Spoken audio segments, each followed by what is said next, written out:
O Departamento de Cultura de Noia fixo este ano un gran esforzo e unha aposta importante pola dinamización cultural da vila. Baixo o lema Vive o verán, cultura segura, o departamento que dirixe Pepe Pérez programou máis de 35 actuacións para os meses de xullo e agosto, con concertos e actuacións tan destacadas como o caso de Amaral, Xinova ou Coti, entre outras. Este ano quixemos facer un esforzo a maiores, como vedes vai máis de 35 actuacións en 50 días,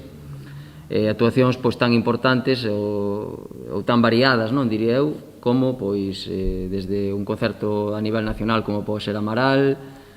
como pode ser dun grupo indie como é Xinova, que está no panorama nacional dos mellores grupos de música indie, como pode ser, lóxicamente, das nosa música tradicional, como poden ser Tanxugueiras, Leira Buxo, tamén destacar os concertos rock que vai haber con cabezas de cartel como Clarence Becker, artista internacional, tamén un concerto rock de música galega que sempre queremos e así nos comprometemos con eles fai un ano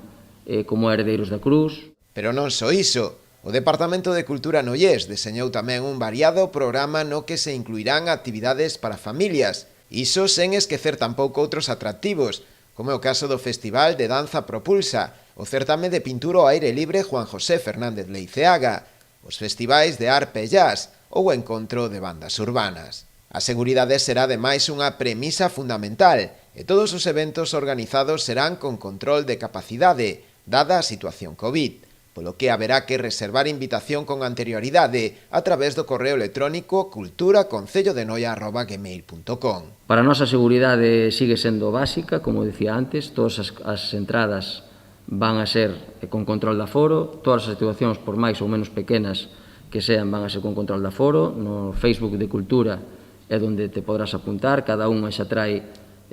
ao lado